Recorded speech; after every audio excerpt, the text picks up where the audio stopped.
Welcome, everyone. Happy to have you here. We'll get started momentarily. Bear with us. Let's let in the last few folks join in.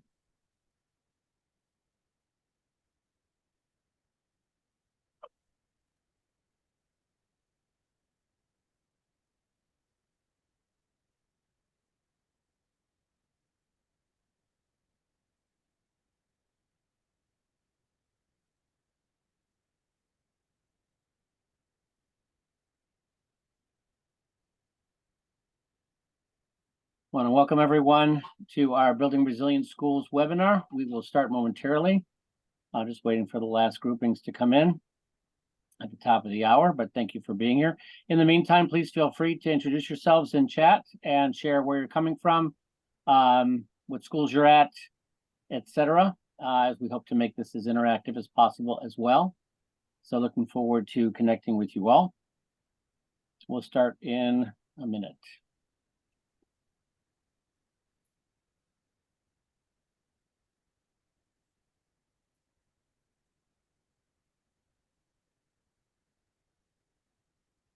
I am Annie Lewis from Albany State University in Albany, Georgia, and this is new to me. We have a counseling program, and I'm interested in finding out about the simulations for online counseling programs.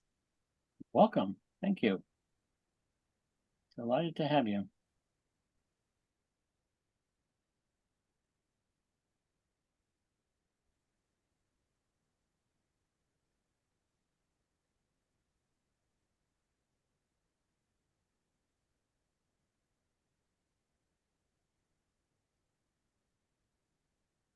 Okay, we'll get started. Welcome, everyone. My name is Ken Spiro. I'm the president and founder of School Sims, and I'm delighted on behalf of our team here at School Sims to welcome you all to this webinar. Thank you for taking the time so close to the holidays, and hopefully we'll be wishing you all happy holidays and happy new year as you close out the year.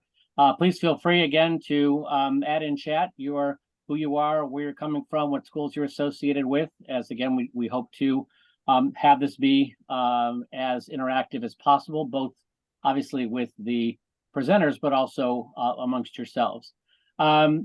With me is, I think it's the next page. I have, we'll be joined by John Summers and Lynn Wheeler from University of Indianapolis. And they have been wonderful partners with us in terms of simulation development, and you'll see one today, as well as advancing our work specifically in counseling areas, but certainly from both a leadership as well as a K-12 implementation. So again, welcome everyone, and I'll bring John on and Lynn on in a moment. But I did want to just tee this up for some of you who are not as familiar with School Sims and our approach using simulation. Just wanted to really center the conversation around this idea of pedagogy, right? We are all here. We are all involved, I believe, in pedagogy in some form or another, right? We are responsible for educating students, whether they be pre-ed all the way through ourselves at whatever levels we're at, and everything in between. And obviously the art of teaching is a very important concept, because how we convey information is going to be very compelling, especially in areas that on the one hand may not be particularly interesting, or on the flip side, things that are just really, really complicated. And so I wanted to highlight both the definition on the one hand from Merriam-Webster, but also this definition from Wikipedia. And the reason why I wanted to highlight it is because some of the words that are in there, to understand the approach to teaching is the theory and practice, right? We need both, right? There's stuff we don't know, which is the theory in whatever subject matter, and we need to be able to practice it, because that's how we learn, and how this is influenced by the social, political, and psychological development of learners, but importantly, how all of these things manifest, the theory and the practice, in the social, in the political, and in the psychology of the individuals, as well as of organizations, and how it manifests. This makes things very difficult to teach, right? The theory addresses subject matter, whereas it's the practice that allows us to put it into context and actually utilize it in a manner which can actually help us to solve decisions. to navigate decision making.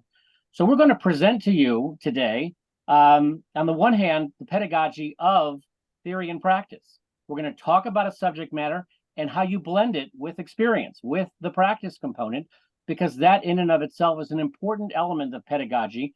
And this is a very scalable format that, if you haven't tried it out, we think it's really worth looking at.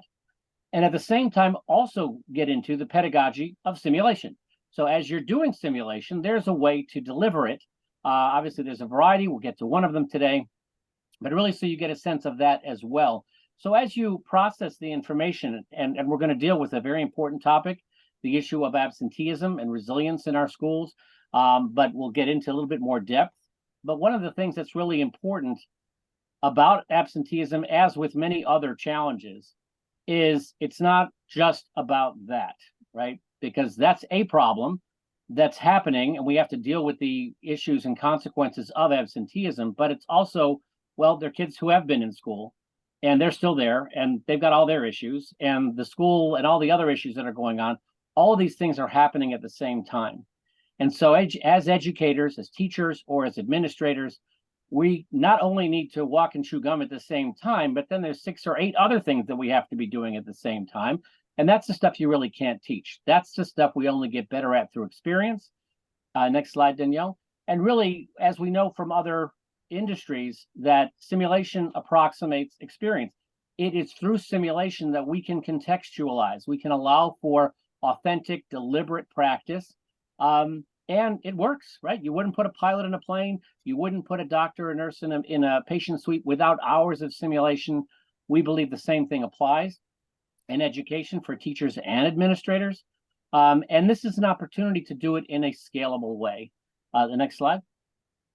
And so really what we do when we talk about simulation, these are cognitive, whereas in aviation, you might be more procedural, or in healthcare, there's a lot of procedural elements or using tools. In this case, it's more cognitive, right? It's how to think. It's how to exercise judgment when you have trade-offs. And again, this will become manifest in the discussion of absenteeism. So we use this modality to allow students to practice the theories that they're being taught in a realistic or authentic context, so they can actually practice and potentially learn by making mistakes, right? Our best learning opportunities and experience come from failing, right? Come from falling down, scraping our knee, putting our hand on the stove. That's how we learn. And that opportunity to blend the two together becomes a very powerful way for students to be better prepared for what faces them. Because what we do know is uncertainty is certain, right? You don't know, everything's unprecedented until you face it for the first time, and your days are filled with unprecedented events. And so how we act is going to be determined by how we think. And obviously, that's how we have to deal both with the decisions as well as the consequences. Next slide, Danielle, please. And one of the things, again, that you'll see is the opportunity to deploy experience is valuable, but it has to be available, and it has to be scalable, because the more experience we have, the better off we're going to be. And so you can do these both synchronously, asynchronously, in person or online, whatever your format for wherever you're meeting your students, whether you're in higher ed, whether you're in the district, the opportunity to engage with your students where they are and to engage them in this pedagogy is something that's of critical importance, and obviously available to you. And just so you know, I think the next slide, Danielle, is we have a library of sims. And again, this is something we'll come back to at the end, but we'll be sharing these slides on the recording with you afterwards, so you'll be able to go back to this in more depth. So with that, I'd like to introduce you again to John Summers and to Lynn Wheeler, faculty at and directors at the University of Indianapolis Graduate School of Ed, and take it away. Thanks, Ken, so much. I'm John Summers, director of our graduate programs, our Ed Leadership Program at the University of Indianapolis. And Lynn, you want to introduce yourself, please? I am an adjunct at the University of Indianapolis and taught at UIndy in the Educational Leadership Program for 10 years. Also worked as a school counselor and school administrator in a variety of schools in the Indianapolis area. So I'm glad to be with all of you today. Right. And Lynn and I will just add this very quickly. We got into writing simulations and working with Ken and his team through a Lilly Endowment grant. And the grant purpose was to help school counselors and principals understand each other and become part of the school leadership team. And this was one of the activities that we did to kind of upscale our curriculum, and it's worked out extremely well. To kick things off, welcome everybody too. It's great to see so many people here and some familiar faces as well. We would just like you to put in the chat. You can blame me for this metaphor. I was thinking of the school as a magnet, and we do a lot of work with magnets in our other courses. And so in the chat, if you just think about, what ingredient is essential to attract kids to come to school, and then on the flip side, what ingredient maybe repels students to avoid school. And so if you just put a couple quick comments in the chat, that would be great. And we'll give you just a couple minutes to do that. And then I'll ask for a few people to elaborate real quickly. So we appreciate you doing that. And I'll just say some of them as we're going along. Safety and enjoyment, absolutely. Engaging relevant instruction, and we'll certainly talk about that. Engagement, again. Kids' agency, that is a wonderful idea, that kids have to feel as their agency and autonomy. Project-based learning, we just read an old article by Dewey, and certainly project-based learning. Fun, friends, and caring adults, that kind of sums it up. The sense of belonging is so important, and we will actually look at that in a little bit. Self-worth and anxiety, yes, anxiety. Chalkbeat just had an article about a teacher who's anxious, and he shares that with his students. I thought that was kind of neat. Engaging in relevant instruction, positive relationship with teachers and peers, and we'll hit on that if we have time. That's a really good thought. Unmindful educators, that's a wonderful word and phrase. We all have to be hopefully mindful as teachers. Well, thank you for doing that. Lynn, would you like to piggyback on any of those comments? I think we're always looking for ways to hook students in schools, hook them into coming to school, hooking them into building relationships and participating with others in building relationships. And so all of the things that have been described here relate to that. Thank you. And next slide, Danielle, please. Lack of community. Thank you, Annie. Yes. So we're just going to frame the issue very quickly because we want to spend most of our time in the simulation, and I need to move people out of the way. But there's some alarming statistics out there right now. At least 14.7 million students nationwide were chronically absent in 2021. There's about 49 million, almost 50 million students who attend U.S. schools. Chronic absenteeism is doubled from the more than 8 million students pre-COVID. And as it turns out, serendipity, there was a little news story recently that popped up on my screen. I went, oh my gosh, here's, probably some bot heard me talking about absenteeism and said, well, we're going to send John this news story. So Danielle's going to do this. It's about 2 minutes, but it kind of frames the simulation that we're going to do. Now we begin a new series looking at what's been dubbed the COVID generation, students whose lives were forever changed by the pandemic. CBS's Meg Oliver reports how young people continue to feel the effects, not to their health, but to their education. In Louisville, Kentucky, Chris Lance is part of the attendance team, making up to 30 house calls a week searching for chronically absent students. First stop of the day. Yep. What happened? No answer. No answer again? No answer again. Same thing? Yeah. In this school district in Jefferson County, 63% of families rely on schools for meals.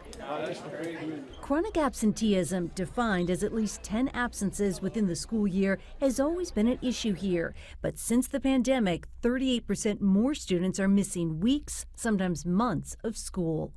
Last year, nearly 14 million students nationwide were chronically absent, nearly twice as many compared to previous years. I think it is a major crisis. Jefferson County Superintendent Marty Polio. When you think of housing instability, food instability, a student who doesn't have clean clothes may not come to school. There is a youth resource center in each Jefferson County school that provides everything from clean clothes and hygiene products to food for struggling students. We don't want to punish them for not going to school. We want to take away all the barriers that might be keeping them from coming to school. Students like 19-year-old Hector, who in addition to school works 40 hours a week to help support his family. How many school days did you miss last year? Like a half of the year and then I come to school. Half of the year you didn't come to school. Yeah. After several house calls, Lance was able to convince Hector to return to school. How does it feel that this school helped bring you back to school after you missed almost half a year last year? That feel like I am special. Yeah. With added support, Hector will graduate high school in 2025 at 20 years old. Do you feel like you're making a difference, especially when you're going to these doors and no one's even answering? I think if you affect one person, it's a difference, especially, you know, in some of our communities, you could save a kid. Meg Oliver, CBS News, Jefferson County, Kentucky.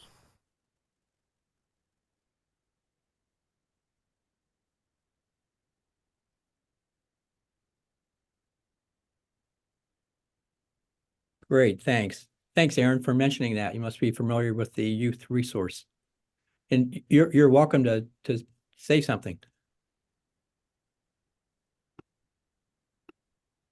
For those that don't know about Kentucky, is they've set this up, Family Resources. It's throughout the state in every district, and they are great resources for clothing, sometimes even assistance with health and transportation, and it's part of the state funding, and it's separate, and it's amazing resource that the state of Kentucky's created and done for those that are unfamiliar with it. Fantastic. Detroit has done something similar, not quite the same, with different resource centers for families can get help, and kids can get, you know, clean clothes and food and so forth. Thank you. Just a little more quick framing, and I was just going to say real quickly that as you teach simulations, it's really nice to have an anchor phenomenon, and that video that we just saw could be a great anchor phenomenon to get students and aspiring school leaders kind of talking about, you know, what's going to come up in the simulation and so forth, and to try to frame it. So what Lynn and I thought we would do is showcase Indiana, and it's been very interesting recently what the state board has been talking about. And so in the Chalkbeat, there was an article about and from our state superintendent about poor attendance is hurting academics. What the state board is talking about is that there's so much churn and so many kids absent that it really is, as we could imagine, impacting state test scores and kids being prepared to take tests. And this is an alarming statistic here. If all the Indiana students who missed school, you know, showed up one day, it would take, you know, it would occupy around 3,000 buses. So that just kind of gives you a visual about how many kids are missing school. And as you look at the numbers real quickly, you're going to see that kids of color, Hispanic kids, kids living in poverty, English learners, they're all missing at greater rates than white students. And as Katie Jenner, as our state superintendent of instruction, it's probably a root cause, which we certainly believe. And Lynn or anyone else can comment very quickly on that. I guess I think that the video that you just watched illustrates very profoundly how many students who are frequently absent are experiencing things at home about which we have no idea. The whole notion of secondary students holding full-time jobs while attempting to be full-time students in a high school, the notion of families where parents are working two jobs, where transportation issues are significant. In one large school district in Indiana at present, the students have to basically provide their own transportation from far away geographical areas to school. So it isn't just all around students who don't want to come to school. Many are experiencing significant barriers. Absolutely. Thanks. Next slide. This will give you just very quickly, this was from the Chalkbeat article as well. And you can just take a look at the chronic absenteeism rate, who miss 18 or more days. So some people define chronic absenteeism as missing 10 or more days of school. Most of the articles say 10%. So we have a 180-day school year here in Indiana, as a lot of states do, and so it'd be 18 or more days. And you can see percentages of kids going up. And obviously this varies per school. And if we have time, I'll mention a map that you can go to and actually look at different bubbles of schools and their absenteeism rate and so forth. So if you go on, Danielle, we'll make this. We just put this, again, framing it. The first bullet, absentee rates are highest. This is Indiana, in kindergarten and high school. So we have a lot of kids missing kindergarten. We know that that puts them on a somewhat perilous track as they go forward. 1/3 of all Black students were considered, sorry, I got to move people out of the way, absent in 2022-23 compared with 19% in 18-19. The Hispanic students, the rate has surged. Asian students have doubled in that time frame. And then this will be an interesting prelude to the simulation, absenteeism for English learners who are not doing well on the state test, and they're declining compared to other student groups, has also doubled since 18-19. So we're going to jump into the simulation here. And what we'll do, oh, Aaron, thank you, Aaron. Let me look at your question there. Aaron, any data or research on a comparative study of student absenteeism and workforce absenteeism? I do not know of that research. We've looked at a bunch of it. If anybody else knows and Aaron, go ahead and just say something about what you're asking. So, recently with, I work a lot with economic workforce development, as a lot of higher eds do. And we're just hearing that a lot of people are just not coming to work. I wonder if there is anything after COVID of employees not coming to work and students not going to school, if there's some type of comparative study that's the same rate, just out of curiosity. Yeah. What's it called? Quiet quitting. Yes. Yeah. That's really good. I will look for that. That's an excellent idea, that there might be some covariance there for sure. This is what's going to happen during the simulation is we're going to actually now and then put you in breakout rooms so you can talk with each other and talk about what the decision is and what choice you would make, because you'll have different choices if you haven't played the simulation before. And then at other times, we will we'll just do kind of a group share. I think the answer is A, and so we'll do that as well. And it's really nice to mix it up like that when you're actually doing these simulations with students, either undergrads or graduate students. I use them a lot. We just got through playing 3 of them this semester, and I just scored the last ones this morning. And I will say very quickly, at the university level, we are dealing with the same situation here. We are dealing with absenteeism, and the provost required us this semester to put in our grade books to create attendance rosters in our Brightspace, our LMS, and we had to track kids, and they were monitoring how many kids were missing class, and then they were, it was an early warning system. And employing a little bit MTSS. But in this simulation, I got to move people over here. Unfortunately, it says you're going to assume the role of the counseling chair, because that's one of the decisions you're going to have to make at a medium-sized middle school. And Lynn and I actually based this simulation on a part of Indianapolis near us. And seeking to understand and implement processes to reduce truancy at your school. And we'll look at the difference between truancy and chronic absenteeism if we have time after the simulation.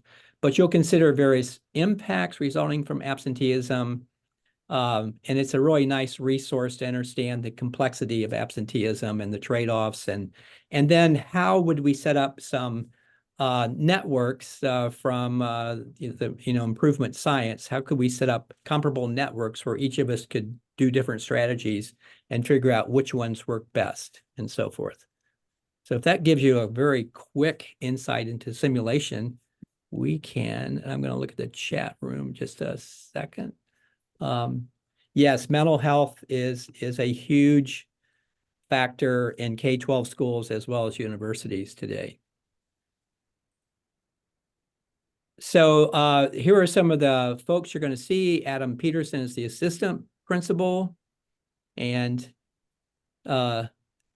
Devin Smith is the dean of students, and Jaden Taylor is the 7th grade lead teacher who you'll get to know real well. And Kim Lee is another 8th grade lead teacher. And Amanda Roberts is the principal, which is important. And Camelia Zuniga is the lead teacher, and she's relatively new to Uptown Middle School. Welcome to the Planning for Student Achievement simulation, created by School Sims together with the University of Indianapolis. Select the next button to begin. In this simulation, you will assume the role of the counseling chair at a medium-sized middle school. You will seek to understand and implement processes to reduce truancy at your school, and will consider a variety of impacts resulting from absenteeism. This simulation is an excellent resource to encourage discussions and consider trade-offs as you explore the complexities of absenteeism. About Uptown Middle School. Uptown is a grade 6 to 8 middle school located on the southeast edge of a neighborhood that is slowly becoming gentrified and attracting new businesses and projects that cater to young professionals and their families. For years, AMS has served diverse working-class residents that took pride in their community values, stability, and cross-cultural connections.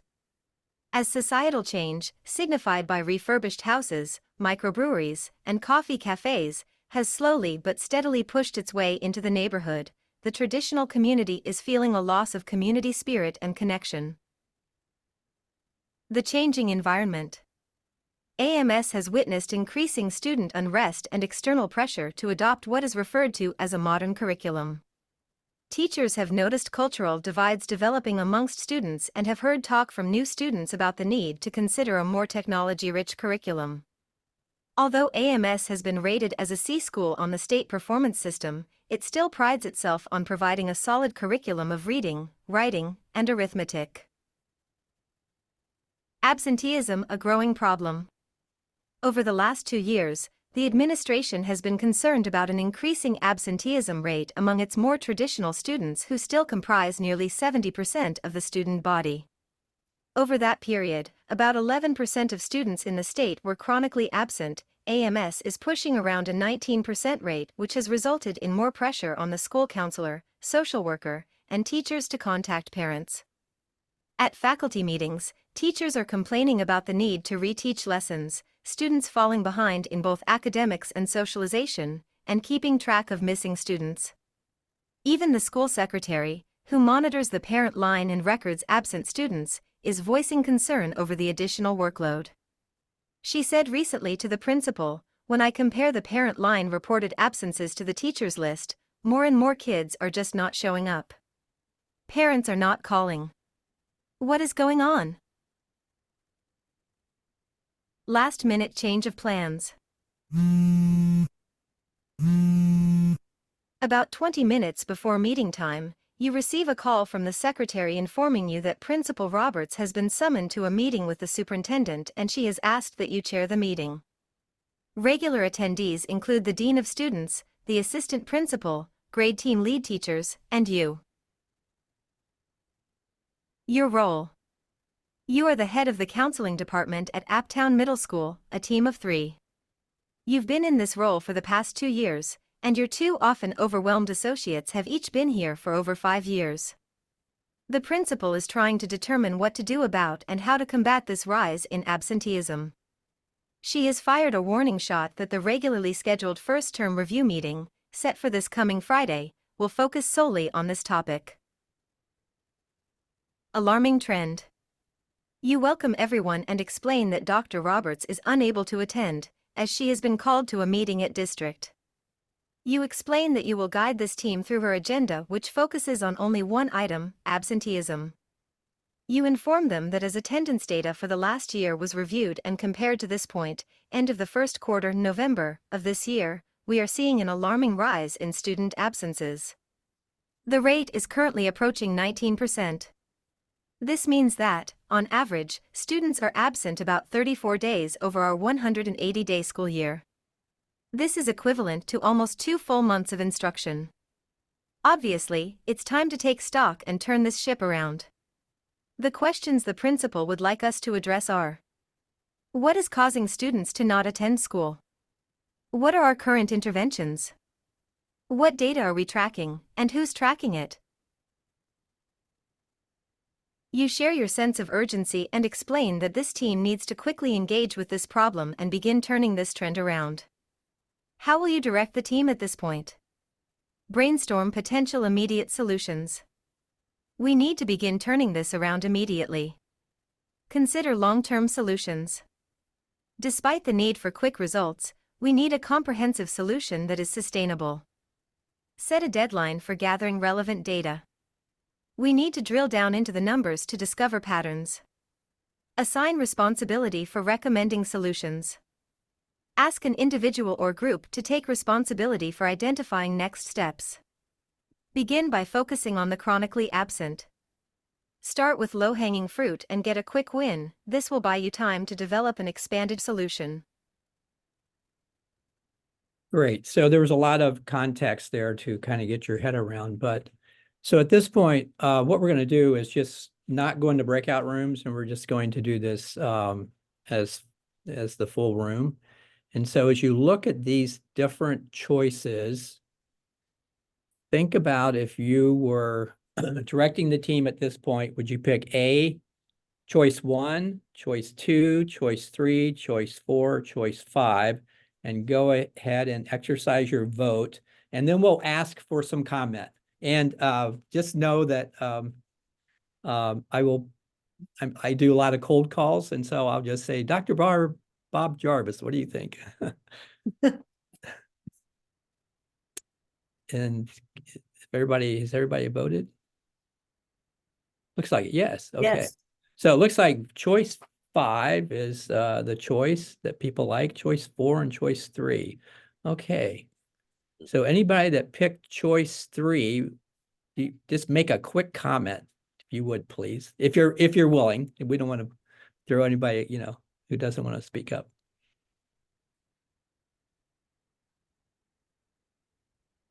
I'll help and start. Okay, go for John. it.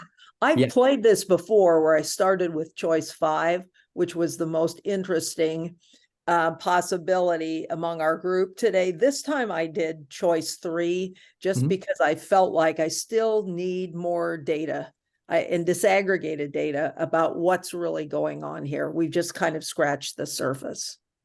Okay, very good. I agree with that. I think that, you don't rush to solutions.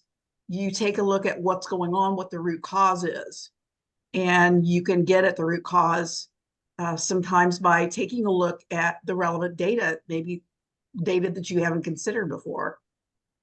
All right, very good.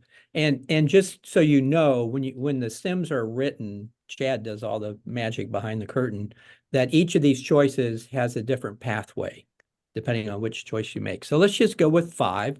Begin by focusing on the chronically absent, which is an interesting choice, by the way, and hopefully we'll be able to see that. So so why don't we go ahead to the next scene, Danielle? Response. On your suggestion that the team begin by focusing on chronic absenteeism, Mr. Peterson says, I'm uncomfortable jumping right to solutions for chronic absenteeism. We know that absenteeism is on the rise. I feel strongly that we need to drill down into the data and first identify root causes. What is driving absenteeism? We need to base solutions on facts and not just our guts. I think we all agree that long-term solutions need to be based on data, but I also believe that there's low-hanging fruit here. Near-term solutions that we can identify and implement while we wrestle with some of the more subtle underlying issues to develop our long-term strategy. Beginning by focusing on the chronically absent might be the best place to start. Tension building. After extended discussion, and with the time allotted for the meeting running out, you conclude the first term review with an agreement to reconvene early next week and launch an initiative addressing this growing truancy problem. That afternoon, you call Principal Roberts with an update, but before you can even begin, she says, "I've just had 3 female students in my office, complaining about the new kids. It seems that a group of new students from the burbs is bullying some of the old guard. Tensions are rising, and the feeling of safety in the school seems to be receding." Based on information to this point, which areas might you drill down into? In the space below, list data that you might find most helpful in your analysis of absenteeism. So this is a place where students can, or we can put some of our thinking in here. And then at the end of the simulation, a report is generated and you can actually see what people put in these little boxes, which is really great. And it really makes for some very good qualitative data and discussion points. But somebody, Kathleen or Samantha, maybe just one little comment about what you might put in there, what data you might find most helpful.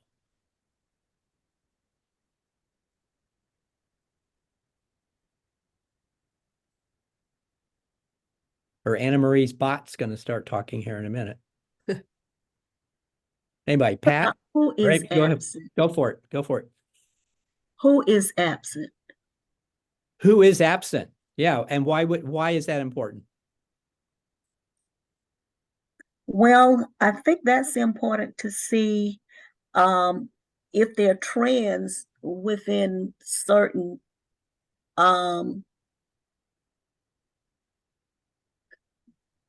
families or certain areas, certain grade levels, or the people who are being bullied or that type of thing. I think it helps you to find out the root cause. Okay, very good. Yeah, thank you so much for helping us along. So Danielle, why don't we go on? And that it's a really interesting comment too, because you'll see what some of the research says if we have time to get there. Individual initiatives. Really? At your recommendation that the team begins by focusing on the chronically absent, several ideas are half-heartedly proposed and the team's energy seems to dwindle away. Finally, Ms. Smith says, "It seems that the ideas we're generating are focused on individual students that will have minimal systemic impact or value. I suspect that without a clear idea of root causes, any ideas we may generate here will likely address individuals or symptoms, not true systemic problems. I think I speak for the entire team when I say that we probably need to spend some time gathering and analyzing available data before considering solutions. Maybe that's an appropriate next step?" It's Tuesday, and the team has reconvened. While some members are reluctant, after some discussion it is agreed that additional data should be collected and analyzed prior to identifying and implementing strategies focused on reducing absenteeism. Which additional data might be most helpful? Select as many as needed. Survey data. Student surveys and/or parent surveys. School achievement data. Grades, awards, PSAT, etc. School culture. Climate survey results, teacher ratings by students, community surveys. Safety data. Discipline, counseling, social worker and community resource utilization data, etc. Absences and truancies. Disaggregated by excused, unexcused, ethnicity, disciplinary, office referrals, etc. ACEs data. Social worker input, trauma-related data, etc. Neighborhood data. Atlas data, household size, income, jobs, free and reduced lunch, etc. Extracurricular data. STEM, clubs, special interests, competitions, etc. District comparative data. Related data from neighboring schools. Social emotional data. divorces, social worker engagements, social skills training, anger management, etc. Special education data. Percent special education, disaggregated by disability, related services, etc. So, as you can see, what do they say? Schools are data rich and information poor. As we brainstormed all the data that Lynn and I and others have had in K-12 experiences, these are all data sets that a lot of schools collect. So as you think about this, what are 2 or 3 data sets that you think would be helpful? And we can do a poll in a little bit, but would anybody like to say something? Ronnie Moore, you and I spoke this morning. What's one piece of data you think you would choose? I think I would be most likely to choose, and I'm so sorry because I can't remember exactly which data point it was, but something relating to the student experience, like in their own words, how are they experiencing the space? Yeah. Anybody else? Megan Handel, what do you think? What piece of data would you choose? Hey, thanks. There's a lot on there. Honestly, I got a little overwhelmed. Really? Yeah, I know. I do think it's important to get the culture data and then, gosh, will you scroll for me?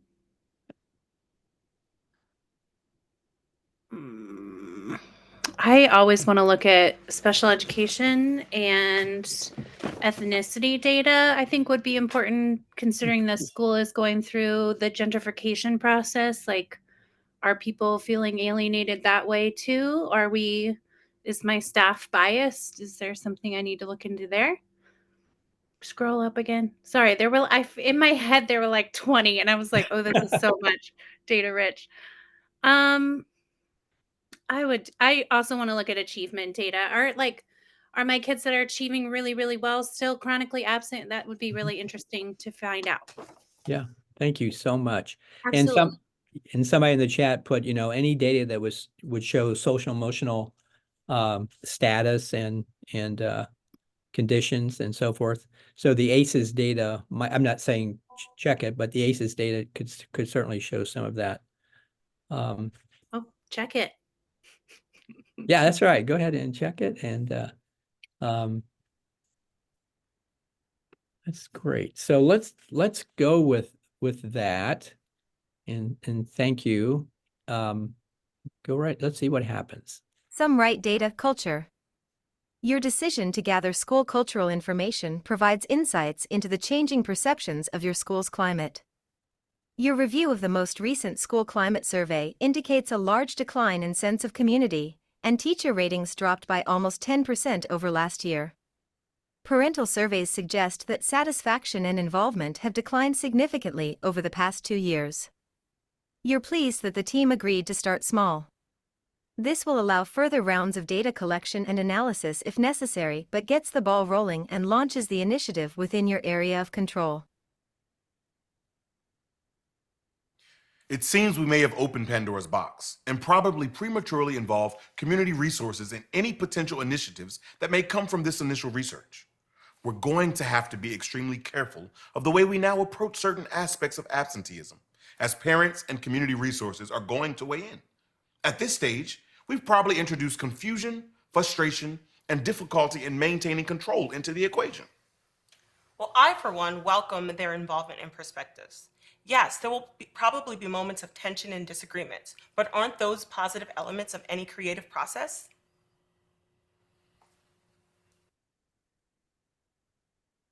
Drill down discovery. Your choice to collect and analyze safety data, including disciplinary, counseling, and social workers data, and/or truancy data, disaggregated by ethnicity, gender, grade, and special services, enables the team to discover that a large recent spike in truancy is occurring among ELL students. The team is excited to discover this and thanks you for your guidance in data collection and analysis. Okay, the team has reconvened to review and analyze the data collected and to identify strategies to reduce and ultimately prevent absenteeism. Which of the following processes will you use? Identify root causes. Have the team drill down and disaggregate the data. Allow discussion of the data. Encourage the team to discuss the data and possible solutions. Encourage a quick review and summarize conclusions. You feel a sense of urgency and want the team to move forward quickly to identify solutions. Send the team to get more data. The data collected leaves questions and you feel you need to drill deeper. Okay, we have 4 choices that you can choose. And the 5th choice is, you see on the poll, if you have another idea or another process that you would like to, you don't think is on here, please pick choice 5 and tell us what that is. So we'll give about 20 seconds for people to choose. Obviously, we know we're hurrying you along and we apologize. We have choice 1 at 33%, choice 2 at 33%, and choice 4 at 33%. Anybody would like to offer another one? Choice 5, maybe? Choice 2 is moving ahead. Okay. All right. Maybe we'll end the poll there. There are the results. So 44% of us thought choice 2. And then 33% for, okay, I'm just trying to get my head around here. So anybody that did 4, would you like to say why you thought maybe send the team to get more data might be a good idea? I think you're a little heavy on quantitative and you need to get some stories to get behind the numbers. Ah, excellent. Thank you. Dr. Summers, can I make a statement about that then? Please. So I have seen a situation where 97% of the faculty staff at a school district was very happy working there. You know, that's great, right? But then when we looked further into the situation, they were only 3% in academic achievement. They were actually happy not doing anything. Oh my gosh. So I wonder if that goes with Dr. Vince and his discussion about digging deeper into some of that qualitative about why are you getting that? So anyways, that sparked my thought. Absolutely. And we know that, you know, the quantitative data will only tell you so much. The real story is the qualitative data that backs that up. So anybody else would like to make a comment before we move on for like another couple minutes? Sure, I'd like to make a comment. Please. I have an administrative intern who is doing her problem of practice on this particular topic. And she shared the story of having what she called a parking lot conversation with some other colleagues. And they said, you know, we're noticing this in our classroom. And yeah, we're noticing it too. We really need to do something about that. And, you know, again, those parking lot conversations do get into the qualitative pieces of what they've observed. They observed that, you know, there was a group that they happened to be the oldest in the family of a single mom. And so they were, you know, actually kind of filling in for the mom when the mom was having to go to 1 or 2 or 3 jobs. And they were having to make sure that the kids, you know, got off to school and they had food and, you know, did their homework. Or there was just a variety of things that they said they shared. So I think that's important too. Yeah, that reminds me of, remember the Hall and Horde book about change? And Gene Hall always talked about the importance of one-legged conversations. Yes. Yes. Right, and those one-legged conversations are so important. Go ahead, yeah.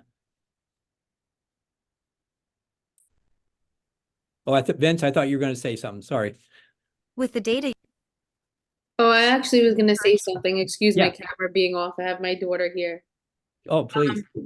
I'm a New York City Department of Education teacher, and I see like a lot of instability with data-driven instruction and teachers being social, emotionally supportive to students. I'm trying to become a leader And I observe a lot of teachers and what they do behind closed doors. And it's unacceptable the way they respond to students in order to drive data.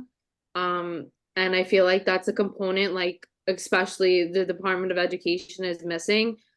We get observed as teachers on our instruction, and management is always just the quick check off. And I think that's where we really need to start working on. And it's really concerning to me, especially as a mom now, and for the next generation, like there needs to be a change. And I'm looking forward to working with people like you to figure out that change.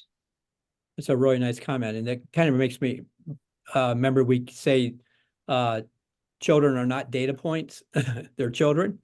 Yes, they're not an experiment. Right, not an experiment, and not to be treated as, you know, as just a bunch of data points. So I think that's a very essential way to think about it. And plus the relationship thing that you hit on as well.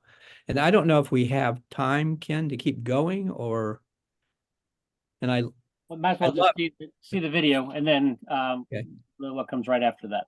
Okay. And before we do that, Danielle, I just want to, Vince had I just want to say is quantitative data is the satellite view and qualitative data is the street view. I love it. That is great. Thank you. Go right ahead, Danielle. I think we need to consider the amount of time I and my fellow teachers are spending reteaching content to a growing number of chronically absent students. At what point do we call it enough and just allow them to suffer the natural consequences of their poor choices? I, for one, am tired of mollycoddling those that choose to ignore the standards and believe that they would be better served by our justice system rather than a team of overextended educators. I suggest that Mr. Taylor reel it in a bit. I know we all deal with the fallout from this growing problem, so I suggest that we put our emotions and biases on the shelf and try to deal with this problem in a cool-headed and collaborative way. We need solutions, not increased faculty and staff tension. I suggest we take a break and then come back and dive into the data we've collected and see if we can uncover some root causes. Well, that's kind of like a cliffhanger, folks. We're gonna have to stop there. But I think you'll hear that you might have access to this simulation from Ken. So thank you for your discussion. We really appreciate it. Thank you, John. And you know, for those who want to stay beyond, you know, we want to respect everybody's time and you know, bring it to some kind of closure at the top of the hour. If people want to stay on, we are happy to stay on. But really the opportunity, you know, one thing, you know, going back to the pedagogy for a moment, right? You know, the value in the modality is, and what we didn't really get to do so much because of our limited time, is that opportunity for discussion, right? Because we are social creatures, especially when we're doing things in a synchronous manner, the opportunity to hear the insights that were mentioned from each of the individuals, which is basically you're talking about having an experience and then sharing from your past experiences and getting insights that you otherwise wouldn't have, because these are based on perspective. These issues that we're trying to wrestle with are contextual by nature, which means perspective is key. Each person has their own perspective and it's valid, and we'll only know it if they share it. And so the opportunity to engage, and even in asynchronous, where you can use message boards and things along those lines, the other strategies and technologies that are out there, it's important to be able to process these things through your own experience, but then also through the experience of others to relate back to the theory, right? To the ideas that are being expressed that are really, really important, but also need to be wrestled with in terms of how do I apply them, right? That last video demonstrates where when theory comes into practice, right, this teacher was getting very frustrated, and it's very hard for them to navigate both the day-to-day, but also this added additional element, and et cetera, et cetera. And again, there's not an answer, there's not a right answer for that. There's going to be a better answer in that moment or a worse answer in that moment. And the only way we're going to be able to do that is by exercising good judgment. And we only can get to that through the combination of being able to process the theory with the practice so that we can actually have some consequences that we can learn from, right? We can scrape our knees a little bit, and there's no at risk here, right? Some of you might have been feeling, one of you mentioned being overwhelmed by the data when we had that list of data, right? That emotional engagement, that's part of what helps make this experience, even though it's simulated, sticky. Because we know from neuroscience research and brain research that the way to get to long-term memory, which is stuff that would be retrievable, is through the emotional engagement, through capturing some of that tension, some of the stress, some of the overwhelmedness, that even though in a simulated setting, right, in your mind's eye, you're beginning to react, you're beginning to respond. And if anybody's interested in a further dive on this, by the way, our last webinar was on the neuroscience of simulations. Please feel free to go back to our website under resources and webinars, and you can see the recording of that.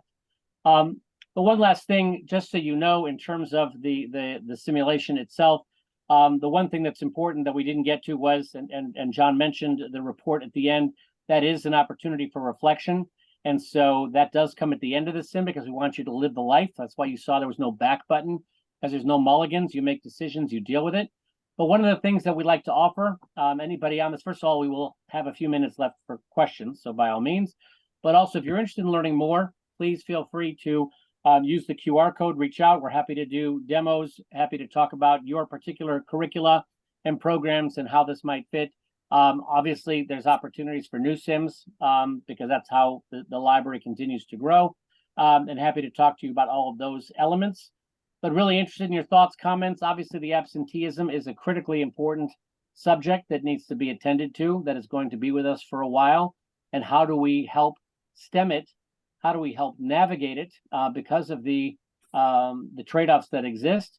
And look forward to chatting about that in more depth. So thank you all for coming. And we'd love to chat with you further about this, the application of SIMS or absenteeism. So I'll open it up to questions.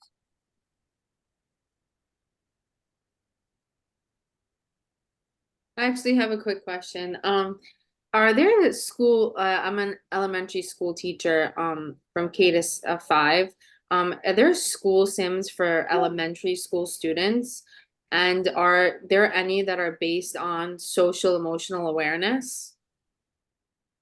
That's a great question. You know, one of the things we look for in simulation, writing simulations, is authenticity. And the challenge with elementary age students is I don't speak student. It's been a while, and so it's hard, but the concept can work. We've actually done sims now for high school students on bullying and civic engagement. So I'd love to talk with you further about that. Yeah, that's amazing. Our way to retrieve data in that sense is very poor. We have 3 counselors to thousands of students, and like our data on their social emotional standpoint is not strong enough. And maybe this is an interactive, like character trained simulation would be amazing. Thank you. We'll follow up with you. Thank you. Anybody else? Any other questions, comments? Yeah, I would just say, if I may, is first of all, appreciate the information and glad that I saw this on LinkedIn. It's something new to me. I'd never seen anything like this before. But what sparked my interest was at the beginning when you talked about simulations being in career tech. I mean, we spend such a great deal on simulations from welding to nursing, and so what a great concept to use this in education like this. Never even thought about it being possible. So thank you for opening up my eyes to something that's different out there in education. So grateful. Thank you. Thanks. And Ken, will they have access to the slides? So you'll definitely have access to the slides and a recording of the presentation. Okay. And if people are interested in seeing the simulation more, please reach out, and we can provide you access to the simulation to play it. Again, so you can complete it first of all, and get one round through it at least, and see the entirety of it. That's another benefit of the modality, is that whereas a case study kind of focuses on a point in time, the simulation allows us to experience the flow of time, right? Because these things happen, and they happen in a flow, right? And other things are happening in the meantime. which complicates always. So in terms of being able to have that experience, we are happy to share that. I was going to mention on the slides, Danielle, I don't know if you can pop those up in a hurry or not, but if you want to go to one spot, which you may know about, it was new to me, is the attendance works. And if you go down the big green, right. Yeah, it's called Attendance Works. And there's a better slide, Danielle, up a little bit higher, maybe. One more, go up. Oh, okay, it's not there. But anyway, attendance works. And that's the it's just a great site. It has case studies, it has problems of practice. It's just a wonderful and those slides like 23 and 24 and 25 come from Attendance Works. Yeah. There are a myriad of resources on Attendance Works and other venues online. And I think that's a reflection of how significant attendance is as a problem to our schools, our businesses, and our society. Absolutely. So it's really cool. It's a really cool site. And it's great for higher ed. I was thinking when I played this sim with our aspiring school leaders, we're certainly going to do some pre-work on Attendance Works, and then we'll do some post-work on it.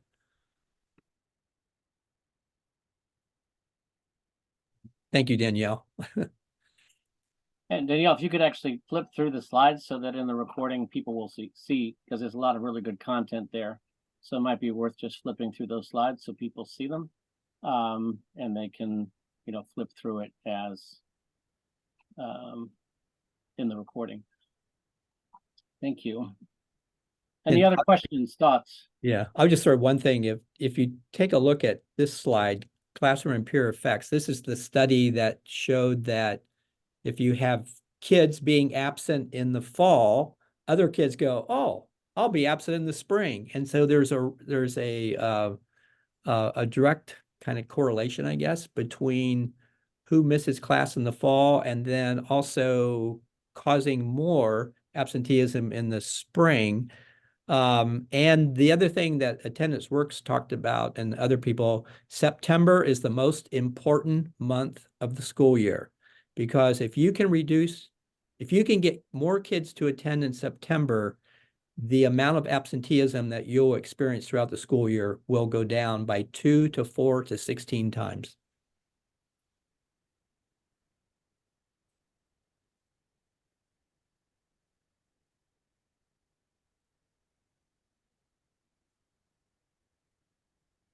And this was Attendance Works and kind of how they help us kind of step through the data, or not help us, but show us what's a good model for stepping through the data.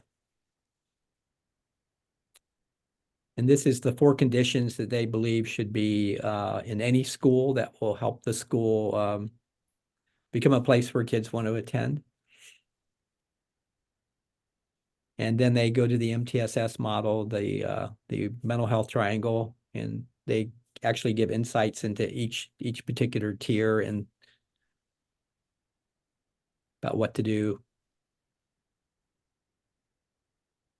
And then this is where Lynn and I were going to talk about all those great theories that we've all explored in the past.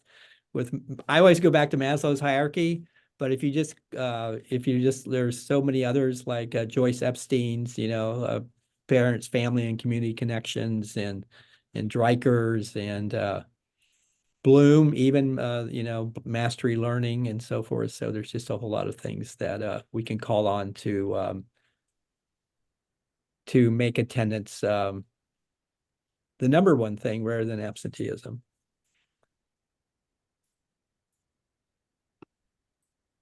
Thanks, Dave. Yeah. Thank you all very much. And at this point, I'll wish you all a wonderful, happy, healthy, wonderful holiday. Merry Christmas, Happy New Year, and look forward to being in touch, whether it's this year or in the new year, and wishing you all a wonderful time. Thank you. Thank you. This is so nice to hear, like, all this greatness, especially as an educator for the young children. Like, this is the change we need. I'm so happy to be part of this.